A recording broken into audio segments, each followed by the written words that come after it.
ఒంటిమిట్ట శ్రీ కోదండ రామాలయానికి భక్తులు పోటెత్తారు. వైకుంఠ ఏకాదశి సందర్భంగా స్వామివారి దర్శనానికి భక్తులు క్యూ కట్టారు. దూర ప్రాంతాల నుంచి భక్తులు పెద్ద ఎత్తున తరలి రావడంతో టీటీడీ అధికారులు అన్ని ఏర్పాట్లు చేశారు. ఏపీ పబ్లిక్ సర్వీసెస్ కమిషన్ సభ్యులు సుధాకర్ రెడ్డి స్వామివారిని కుటుంబ సభ్యులతో కలిసి దర్శించుకున్నారు.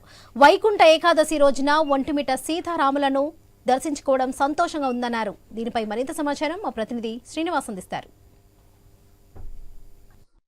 అయితే తెల్లవారుజాము నుంచి కూడా ఏదైతే ముక్కోటి ఏకాదశి పర్వదినాన్ని కూడా భక్తులతో పాటు ప్రముఖమైన అధికారులు కూడా ప్రస్తుతం స్వామివారిని దర్శించుకుంటున్నారు. కుటుంబ సమేతంగా వస్తున్నటువంటి అధికారులు ఏదైతే ఇక్కడ ఉన్నటువంటి దేవస్థానం అధికారులు పూర్తి స్థాయిలో ఏర్పాటు చేసినట్టు తెలుస్తుంది. అయితే ప్రస్తుతం ఏదైతే ఒంటిమిట్ట కోదండాలయంకు కూడా ప్రస్తుతం ఇక్కడ భక్తుల తాకిడి కూడా ఎక్కువ వస్తుంది. వాళ్ళని అడిగి మరిన్ని వాళ్ళు అడిగి తెలుసుకునే ప్రయత్నం చేద్దాం. తెల్లవారుజామున 5 నుంచి ఈ ప్రారంభమైనటువంటి స్వామివారి దర్శనం కూడా సాయంత్రం అయినప్పటికీ కూడా ఎటువంటి మార్పు ఏమైనా వచ్చిందా, లేదంటే మీకు ఏ విధంగా దర్శన భాగ్యం కలిగింది? అంటే చక్కగా అరేంజ్మెంట్స్ అన్నీ కూడా చాలా చక్కగా జరిగాయి. నేను తిరుమలకి వెళ్ళి దర్శనం చేసుకుని అక్కడి నుంచి ఇక్కడికి వస్తున్నాను. చాలా ప్రశస్తమైన దేవాలయం ఇది. అయితే ఇక్కడ చూస్తే అరేంజ్మెంట్స్ ఇవన్నీ కూడా అధికారులు చాలా చక్కగా చేశారు. చాలా బాగుంది.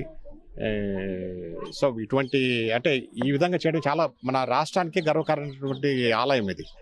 శ్రీరామనవమి అని కూడా మనకు రాష్ట్రం విభజన తర్వాత మనం ఇక్కడే అఫీషియల్గా జరుపుకుంటున్నాము. మరి ఇటువంటి దేవాలయంలో కూడా ఈరోజు చక్కగా జరిగింది. మేము చాలా సంతోషంగా ఉంది. అరేంజ్మెంట్స్ అన్ని కూడా చాలా బాగున్నాయి.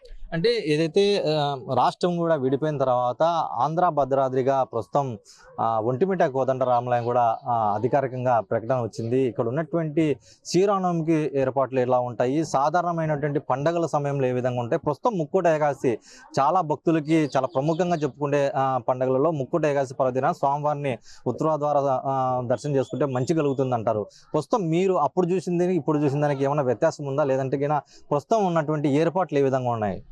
ఏర్పాట్లు చాలా చక్కగా ఉన్నాయి. మేము తిరుమలకి చూసిన తర్వాత నెక్స్ట్ ఇక్కడికి అంటే ఒంటిమిట్టకు వచ్చి దర్శనం చేసుకోవాలని మాకు ఆలోచన కలిగిందంటే ఆ దేవాలయం యొక్క ప్రాశస్త్యం మీరు అర్థం చేసుకోవచ్చు. ఇక్కడికి వచ్చిన తర్వాత కూడా మాకు ఎటువంటి ఇబ్బంది కలగలేదు. చాలా చక్కగా ఏర్పాట్లు చేశారు. చాలా బాగుంది లోపల. మేడం, మీరు చెప్పండి మేడం, ప్రస్తుతం ఒంటిమిట్ట కోదండాలయం కూడా చాలా ప్రసిద్ధిగాంచింది. ఆంధ్ర భద్రాద్రి అంటే మొదట గుర్తుకొచ్చేది ఏపీ వాళ్ళకి ఒంటిమిట్ట దేవాలయం. ఏకశిలా నగరం, ఒకే విగ్రహం మీద స్వామివారు అమ్మవారు ఉంటారు. దీని విశిష్టత కూడా మీరే వినే ఉంటారు. ప్రస్తుతం మీరు దర్శనం చేసుకున్న తర్వాత ఏ విధంగా చెప్తారు? చాలా ఆనందంగా ఉందండి. ఇక్కడ దర్శనం చేసుకున్న తర్వాత అది మాటల్లో వర్ణనాతీతంగా ఉంది. చాలా బాగుంది. అంటే మాకు ఒక సెంటిమెంట్ కూడా ఉంది. ఈ గుడితో మాకు ఉన్న అనుబంధం ఏంటంటే మా అమ్మాయి పెళ్లి చూపులు అనుకోకుండా ఈ గుడిలోనే జరిగాయి. అంటే పెళ్లి చూపులని కాదు, ఆ రోజు కళ్యాణం రోజు ఇక్కడికి వచ్చారు. అనుకోకుండా అబ్బాయి వాళ్ళు వచ్చారు. వాళ్ళు ఎవరో మాకు తెలియదు, మేము తెలుసు, అంటే పరస్పరం ఇక్కడే పెళ్లి చూపులు జరిగాయి. అది అనుకోకుండా ఆ పెళ్లి జరిగింది. అసలు అనుకోలేదు. వాళ్ళు మా పాపం చేసుకోవాలని మేము అనుకున్నాం, మేము వాళ్ళని చేసుకోవాలనుకోలేదు. అది అలా జరిగింది. అది సో ఇక్కడ ఏంటంటే ఈ గుడిలాగా కాదా, ఒక మహత్యం ఉందని చెప్పి నేను నమ్ముతున్నాను. ఎక్కడున్నా కూడా ప్రస్తుతం ఒంటిమిట్ట దేవాలయము పర్వదినాన స్వామివారిని దర్శనం చేసుకుంటే ప్రశాంతత వాతావరణం కనిపిస్తుంది.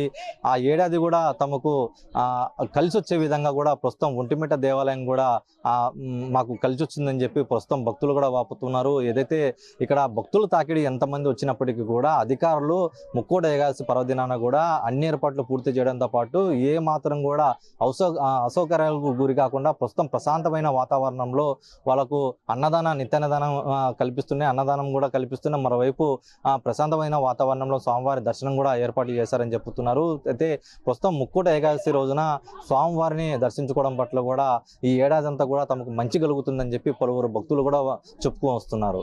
Vote studio.